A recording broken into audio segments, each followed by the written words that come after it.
ओम नमो भगवते वासुदेवाय। श्री राधा कृष्णाभ्यम नमः। श्री भगवत महापुराण प्रथम स्कंद 8वां अध्याय। मित्रों, अभी तक हमने श्रीमद् भगवत महापुराण का पहले अध्याय से लेकर 7वें अध्याय तक चैनल पर प्रस्तुत कर दिया है। आप जाकर देख सकते हैं। आज हम प्रारंभ कर रहे हैं श्रीमद् भागवत 8वां अध्याय। गर्भ में परीक्षित की रक्षा, कुंती के द्वारा भगवान की स्तुति और युधिष्ठिर का शोक। सूत जी कहते हैं, इसके बाद पांडव श्री कृष्ण के साथ जलाग्नि के इच्छुक मरे हुए स्वजनों का तर्पण करने के लिए स्त्रियों को आगे करके गंगा तट पर गए। वहाँ उन सब ने मृत बंधुओं को जलदान दिया और उनके गुणों का स्मरण करके बहुत विलाप किया।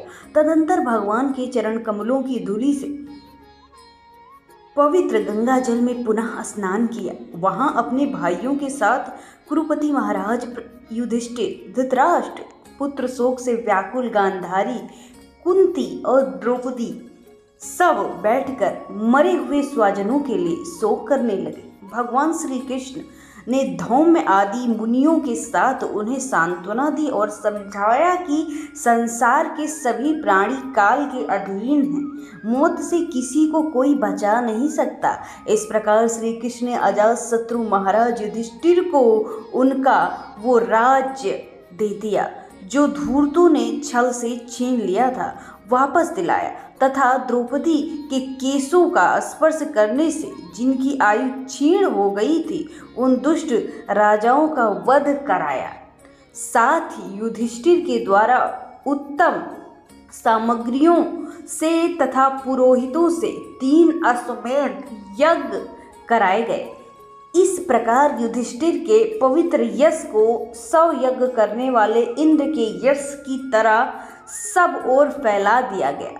इसके बाद भगवान श्री कृष्ण वहां से जाने के विचार करने लगे। उन्होंने इसके लिए पांडवों से विदा ली और व्यास आदि ब्राह्मणों का सत्कार किया। उन लोगों ने जो भगवान का बड़ा ही सम्मान किया करते हैं। तदंतर सात्विकी और उद्धव के साथ द्वारिका जाने के लिए वे रथ पर सवार हुए। उस समय उन्होंने देखा कि उत्तरा भय से विह्वल होकर सामने दौड़ी चली आ रही है।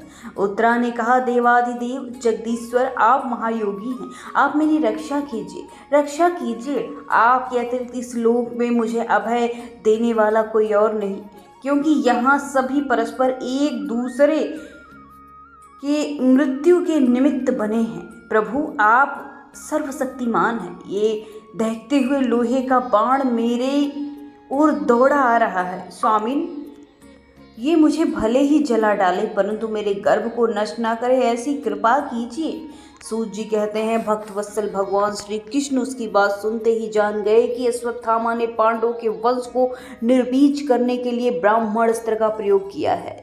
सौनक जी, उसी समय पांडवों ने भी देखा कि जलते हुए 5 बाण हमारी ओर आ रहे हैं, इसीलिए उन्होंने भी अपने अपने अस्त्र उठा लिए। सर्वशक्तिमान भगवान श्री कृष्ण ने अपने अन्य प्रेमियों पर, शरणागत भक्तों पर बहुत बड़ी विपत्ति आई जानकर अपने निज अस्त्र सुदर्शन चक्र से उन निज जनों की रक्षा की। योगेश्वर श्री कृष्ण समस्त प्राणियों के हृदय में विराजमान आत्मा है। उन्होंने उत्तरा के गर्भ को पांडवों की वंश परंपरा चलाने के लिए अपनी माया के कवच से ढक दिया। सौनक जी, यद्यपि ब्रह्मास्त्र अमोघ है और उसके निवारण का कोई उपाय भी नहीं है, फिर भी भगवान श्री कृष्ण के तेज के सामने आकर वो शांत हो गया। ये कोई आश्चर्य की बात नहीं है, समझनी चाहिए, क्योंकि भगवान तो सर्व आश्चर्यमय है। वे ही अपनी निज शक्ति माया से स्वयं अजन्मा होकर भी इस संसार की सृष्टि, रक्षा और संहार करते हैं। जब भगवान श्री कृष्ण और द्रौपदी तथा सती कुंती ने भगवान श्री कृष्ण की स्तुति की तो कुंती ने कहा, आप समस्त जीवों के बाहर और भीतर एक रस स्थित है, फिर भी इंद्रियों और वृत्तियों से देखे नहीं जा सकते, क्योंकि आप प्रकृति से परे आदि पुरुष परमेश्वर हैं। मैं आपको नमस्कार करती हूँ। इंद्रियों से जो कुछ जाना जाता है उसकी हमें तह तक जाने में ही खुशी मिलती है। आप तो हर जगह विद्यमान हैं। और अपनी माया के पर्दे से आपको ढके रहते हैं। मैं अबोध नारी आप अविनाशी पुरुषोत्तम को भला कैसे जान सकती हूँ? जैसे मूढ़ लोग दूसरा भेष धारण किए हुए नाटक को प्रत्यक्ष देखकर भी नहीं पहचान सकते, वैसे ही आपको देखते हुए भी मैं नहीं देख पा रही। आप शुद्ध हृदय वाले विचारशील जीवन मुक्त परमहंसों के हृदय में अपनी प्रेममयी भक्ति का सृजन करने के लिए उत्तीर्ण हुए हैं। फिर हम अल्पबुद्धि स्त्रियां आपको कैसे पहचान सकती हैं? आप श्री कृष्ण वासुदेव देवकी नंदन नंद गोप के लाडले लाल गोविंद को हमारा बारंबार प्रणाम। जिनकी नाभि से ब्रह्मा का जन्म स्थान कमल प्रकट हुआ, वो सुंदर कमलों की माला धारण करते हैं। जिनके नेत्र कमल के समान विशाल और कोमल हैं, जिनके चरण कमलों में कमल का चिन्ह। श्री कृष्ण, ऐसे मेरा आपको बार बार नमस्कार। ऋषिकेश जैसे अपने दुष्ट कंस के द्वारा कैद हुई चिरकाल से शोकग्रस्त देवकी की रक्षा की, वैसे ही पुत्रों के साथ मेरी भी बार बार विपत्तियों से रक्षा की है। आप ही हमारे स्वामी हैं, आप सर्वशक्तिमान हैं। श्री कृष्ण, कहाँ तक गिनाऊं? विष से लाक्षागृह की भयानक आग से, हिडिंब आदि राक्षसों की दृष्टि से, दुष्टों की दुष्ट सभा से, वनवास की विपत्तियों से और अनेक बार युद्धों में अनेक महारथियों के शास्त्रों और अभी अभी इस अश्वत्थामा के प्रहार से आपने हमारी रक्षा की है। जगत गुरु, हमारे जीवन में सर्वदा पद पद पर विपत्तियां आती रही हैं, क्योंकि विपत्तियों से निश्चित रूप से आपके दर्शन हुआ करते हैं और आपके दर्शन हो जाने पर भी जन्म मृत्यु के चक्कर में नहीं आना पड़ता। ऊंचे कुल में जन्म, ऐश्वर्य, विद्या और संपत्ति के कारण जिनका घमंड बढ़ रहा है, वो मनुष्य तो आपका नाम भी नहीं ले सकते, क्योंकि आप तो उन लोगों को दर्शन देते हैं जो अकिंचन हैं।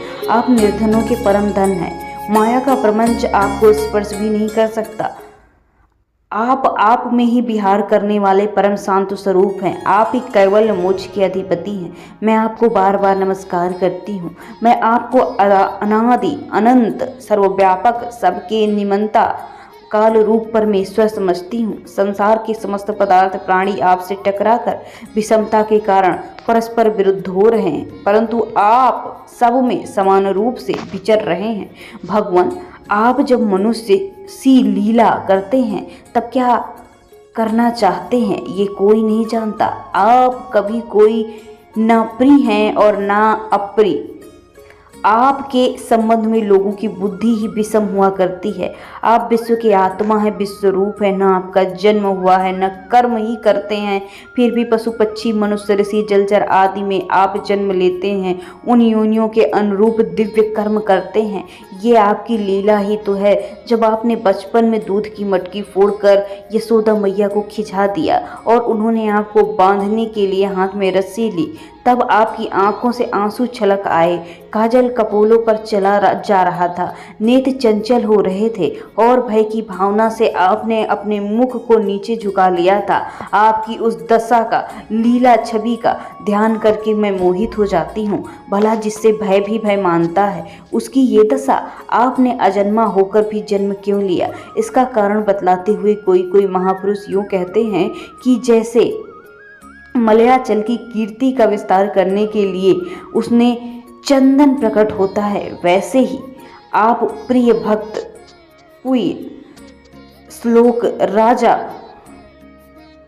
यदु की कीर्ति का विस्तार करने के लिए आपने उनके वंश में अवतार ग्रहण किया। दूसरे लोग ये भी कहते हैं कि वासुदेव और देवकी ने पूर्व जन्म में सुतपा और पृथ्वी के रूप में आपसे ही वरदान मांगा था, इसलिए आप जन्मा होते हुए जगत कल्याण और दैत्यों के नाश के लिए उनके पुत्र के रूप में बने। कुछ और लोग यूँ कहते हैं कि ये पृथ्वी दैत्यों के अत्यंत भार से समुद्र में डूबते हुए जहाज की तरह डगमगा रही थी, पीड़ित हो रही थी। तब ब्राह्मण की प्रार्थना से उसका भार उतारने के लिए आप ही प्रकट हुए थे। कोई महापुरुष तो यूँ भी कहते हैं कि जो लोग इस संसार में अज्ञान, कामना और कर्मों के बंधन में जकड़े हुए पीड़ित हो रहे हैं, उन लोगों के लिए श्रवण स्मरण करने योग्य लीला करने के विचार से ही आपने अवतार ग्रहण किया है। भक्तजन बार बार आपके चरित्र का श्रवण, गान, कीर्तन एवं स्मरण करके आनंदित होते रहते हैं। वे भी अविलंब आपके उस चरण कमल का दर्शन कर पाते हैं जो जन्म मृत्यु के प्रवाह को सदा के लिए रोक देता है। भक्त वांछा कल्पतरु प्रभु, क्या आप अपने आश्रित और संबंधी लोगों को छोड़कर जाना चाहते हैं? आप जानना चाहते हैं कि आप चरण कमलों के अतिरिक्त हमें किसी का सहारा नहीं। पृथ्वी के राजाओं को तो हम विरोधी ही लगते हैं। जैसे जीवन के बिना इंद्रियां शक्तिहीन हो जाती हैं, वैसे आपके दर्शन के बिना यदुवंशियों के और हमारे पुत्र पांडवों के नाम का रूप अस्तित्व ही क्या रह जाएगा। गदाधर, आपके विलक्षण चरित्र से चिंतित या फिर कुरु जंगल देश की भूमि आज भी शोभायमान हो रही है, जैसे आपके चले जाने के बाद रहेगी। आपकी दृष्टि के प्रभाव से ये देश पकी हुई फसल तथा लता वृक्षों से समृद्ध रहा है। ये वन, पर्वत, नदी, समुद्र भी आपकी दृष्टि से वृद्धि कर पाते हैं। आप विश्व के स्वामी हैं, विश्व के आत्मा हैं, विश्व रूप हैं। यदुवंशियों और पांडवों में मेरी बड़ी ममता हो गई है। आप कृपा करके स्वजनों के साथ जोड़े हुए स्नेह द्वारा फांसी को काट दीजिए। श्री कृष्ण जैसे गंगा की अखंड धारा समुद्र में गिरती है, वैसे ही मेरी बुद्धि किसी दूसरी ओर न जाकर आप में ही नित्य निरंतर प्रेम करती रहे। श्री कृष्ण, अर्जुन के प्यारे सखा, यदुवंशी शिरोमणि, आप पृथ्वी के भार रूप राजवेशधारी दैत्यों को जलाने के लिए अग्नि रूप हैं। आपकी शक्ति अनंत है। गोविंद, आपका ये अवतार गौ ब्राह्मण देवताओं को दुखारी को मिटाने के लिए हुआ है। योगेश्वर, चराचर के गुरु भगवान, मैं आपको नमस्कार करती हूँ। सूत जी कहते हैं, इस प्रकार कुंती बड़े मधुर शब्दों में भगवान के अधिकांश लीलाओं का वर्णन करती है। ये सब सुनकर भगवान श्री कृष्ण अपनी माया से उसे मोहित करते हुए मंद मंद मुस्कुराने लगे। उन्होंने कुंती से कहा, अच्छा ठीक है। और रथ के स्थान से वे हस्तिनापुर लौट आए। वहाँ कुंती, सुभद्रा आदि देवियों से विदा लेकर जब वे जाने लगे, तब राजा युधिष्ठिर ने बड़े प्रेम से उन्हें रोक लिया। राजा युधिष्ठिर को अपने भाई बंधु के मारे जाने का बड़ा शोक हो रहा था। भगवान की लीला का मर्म जानने वाले व्यास और महर्षियों ने स्वयं अद्भुत चरित्र करने वाले भगवान श्री कृष्ण ने भी अनेकों इतिहास कहकर उन्हें समझाने की चेष्टा की, परंतु उन्हें सांत्वना न मिली, उनका शोक न मिटा। शौनक आदि ऋषियों, धर्मपुत्र राजा युधिष्ठिर अपने स्वजनों के वध से बड़ी चिंता हुई है। वे अविवेक युक्त चित्त से स्नेह और मोह के वश में होकर कहने लगे, भला मुझ दुरात्मा के हृदय में बद्धमूल हुए अज्ञान को तो देखो। मैंने सियार कुत्तों के आहार इस अनात्मा शरीर के लिए अनेक अछौड़ी सेना का नाश कर डाला।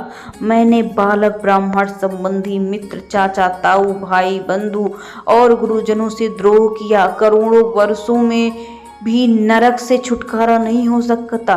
यद्यपि शास्त्र का वचन है कि राजा यदि प्रजा का पालन करने के लिए धर्म युद्ध में शत्रुओं को मारे तो उसे पाप नहीं लगता, फिर मुझे इससे संतोष नहीं होता। स्त्रियों के पति और भाई बंधुओं को मारने से उनका मेरे द्वारा यहाँ जो अपराध हुआ है, उनका गृहोचित यज्ञ यज्ञादियों के द्वारा मार्जन करने में समर्थ नहीं हूँ। जैसे कीचड़ से गंदला जल स्वच्छ नहीं किया जा सकता, मदिरा से मदिरा की अपवित्रता नहीं मिटाई जा सकती, वैसे ही बहुत से हिंसा बहुल यज्ञों के द्वारा भी प्राणी की हत्या का प्रायश्चित नहीं किया जा सकता। मित्रों, बोलो वृंदावन बिहारी लाल की जय। यहीं से 8वां अध्याय समाप्त होता है। भगवान श्री कृष्ण आपका कल्याण करें।